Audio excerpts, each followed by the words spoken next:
नमस्कार. माझं नाव अरुण परांजपे. अरुणोदय या यूट्यूब चॅनलवर आज एक व्हॉट्सअपवर आलेली कविता मी आपल्यासमोर सादर करण्याचा प्रयत्न करणार आहे. ही कविता कोणी लिहिली याची मला कल्पना नाही, पण ज्या कोणी कवीने ही कविता लिहिलेली आहे त्याला वंदन करून ही कविता मी आता आपल्यासमोर सादर करीत आहे. ही कविता जर आपल्याला आवडली तर आपल्या मित्रपरिवाराला फॉरवर्ड करा आणि चॅनलला सबस्क्राईब करा. धन्यवाद. नमस्कार. या कवितेचं शीर्षक आहे जगण्याचा दृष्टिकोन. आता ह्या कवितेला मी सुरुवात करीत आहे. आयुष्याचे गणित चुकले असे कधीच समजू नये. आयुष्याचे गणित कधीच चुकत नसते.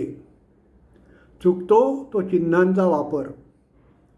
बेरीज, वजाबाकी, गुणाकार, भागाकार या चिन्हांचा योग्य रीतीने वापर केला की आयुष्याचे उत्तर बरोबर मिळते. बेरीज करताना कुणाला बरोबर ठेवायचे, वजाबाकी करताना कुणाला वगळायचे आणि भागाकार करताना स्वतः व्यतिरिक्त किती जणांना बरोबर ठेवायचे एवढं कळलं की आयुष्याचे उत्तर बरोबर मिळते. आपले मित्र, नातेवाईक यांना अध्यारूत धरू नये, त्यांना कंसात ठेवावे. कंस सोडवण्याची रीत समजली की उत्तर योग्य रीतीने मिळते.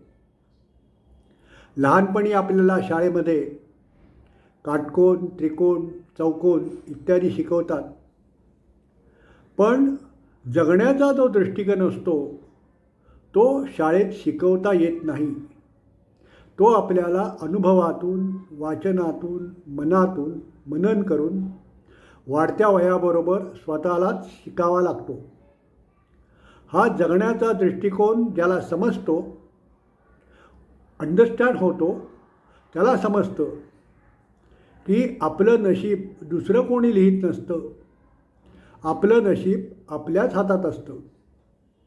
हे ज्याला समजतं तो त्याप्रमाणे आपलं नशीब, आपलं आयुष्य घडवत असतो. याचाच अर्थ त्याचे आयुष्याचे गणित बरोबर असते. ही कविता इथेच संपते. ही कविता जर आपल्याला आवडली तर आपल्या मित्रपरिवाराला फॉरवर्ड करा आणि चॅनलला सबस्क्राईब करा. धन्यवाद.